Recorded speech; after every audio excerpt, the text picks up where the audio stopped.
Secrétaire général national du syndicat autonome des enseignants du moyen secondaire du Sénégal, SAEMS. Le SAEMS organise aujourd'hui, ici au CFPT Sénégal-Japon, donc ce samedi 13 avril 2024, sa session ordinaire de ce qu'on appelle la commission administrative. Et c'est l'occasion pour nous de nous regrouper, de nous retrouver également pour discuter des questions de l'éducation.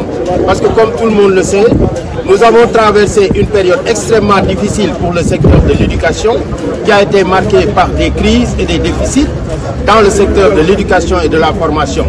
Et nous avons saisi l'opportunité donc de la tenue de la réunion de la commission ordinaire administrative de notre syndicat pour impulser la réflexion autour de questions importantes relatives au devenir de notre école, l'école sénégalaise.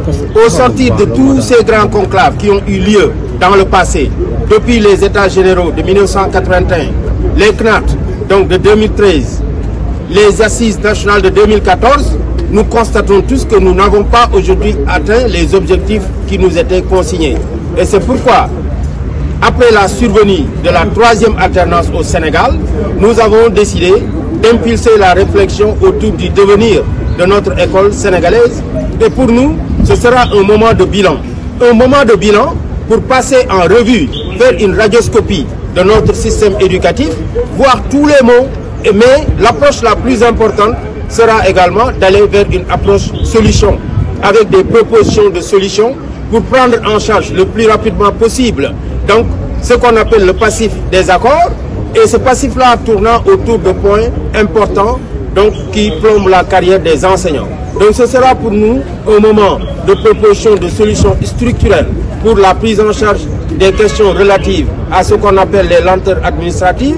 Ce sera également un moment de proposition de solutions structurelles, surtout pour la question des décisionnaires, une question lancinante que le régime sortant a laissé ici et que le régime entrant a l'obligation de prendre en charge à travers donc, ce qu'on appelle une stratégie efficace et efficiente et dans les meilleurs délais. C'est pourquoi, pour apporter des solutions à toutes ces questions, aller au-delà même, régler la question de la formation diplômante des enseignants. Et au-delà même de ce passif des accords, l'objectif que nous visons essentiellement, c'est la refondation de notre école. Parce que comme tout le monde le sait, aujourd'hui, il y a des opportunités à saisir et le syndicalisme est un mouvement important qui doit aujourd'hui se positionner par rapport à la réforme qui est attendue dans cette école-là.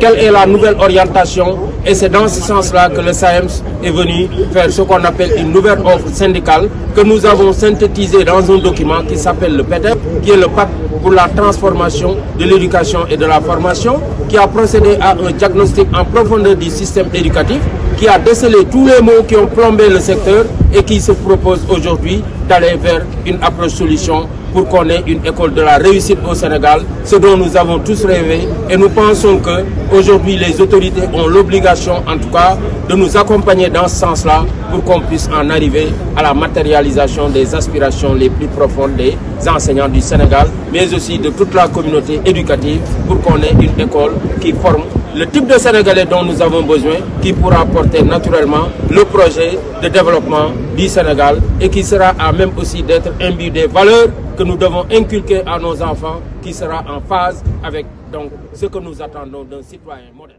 Le secteur de l'éducation est le secteur qui a payé le plus lourd tribut de tout ce qui s'est passé dans ce pays-là depuis les indépendances jusqu'à maintenant.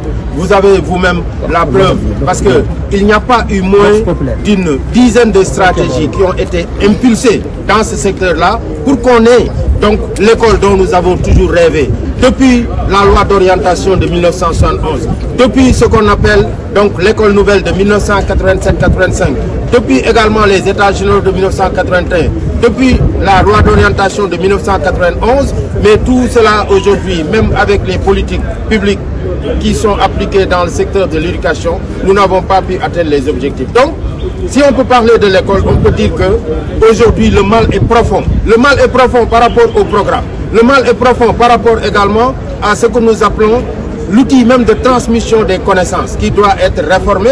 Le mal est profond également par rapport à la prise en charge des préoccupations des travailleurs. Le mal est profond par rapport à l'environnement scolaire. Le mal est profond par rapport également à l'orientation même que nous devons donner à notre école, qui n'est pas une orientation pour former des généralistes, mais pour former des spécialistes, d'où les réformes importantes qui ont été proposées au sortir des Assises nationales de 2014, qui nous parlaient d'une réorientation et d'une refondation de notre école. Aujourd'hui, c'est ça la perspective que nous voulons nous enclencher, et nous pensons que c'est la seule et unique solution qui pourra nous permettre de sortir l'école sénégalaise de l'ornière. Vous savez, aujourd'hui, comme nous l'avons dit, nous sommes en train d'aborder une nouvelle ère. Cette nouvelle ère-là doit être marquée par la rupture. Et quand nous parlons de rupture, mais il faudrait que les gens comprennent que c'est rupture dans le sens étymologique du terme. Ça veut dire que donc les pratiques qui étaient en vogue, les pratiques qui étaient souvent constatées dans les différents secteurs, ne peuvent plus rigueur. Il faudrait qu'on change. Et quand nous parlons de changement, ça veut dire que déjà, par rapport au secteur de l'éducation et à tous les autres secteurs, il faudrait qu'on s'inscrive dans une logique de transparence. Il faudrait qu'on s'inscrive également dans une logique de réduction des comptes. Mais au-delà, il faut de la vision. Parce que c'est avec la vision qu'on construit un pays. Et c'est pourquoi, dans des secteurs aussi stratégiques que le secteur de l'éducation, il faudrait qu'on puisse avoir une vision même par rapport à une véritable politique éducative pour notre pays. Et c'est cette vision-là qu'il va falloir opérationnaliser. Et pour cela maintenant, quand même, par rapport aux réformes qui sont proposées, portant naturellement sur la redynamisation de l'administration publique, le SAEMS est totalement en phase.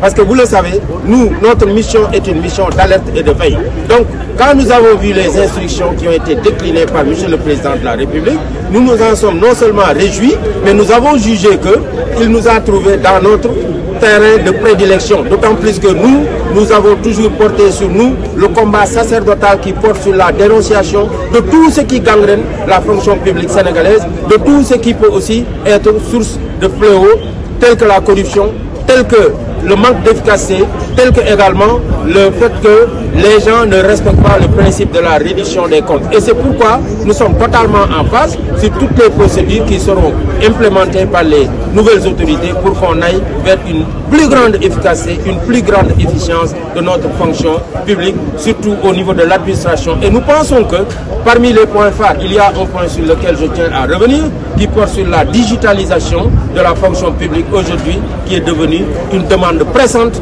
à laquelle il va falloir satisfaire pour quand même aller vers de nouveaux horizons pour la prise en charge de la carrière des travailleurs.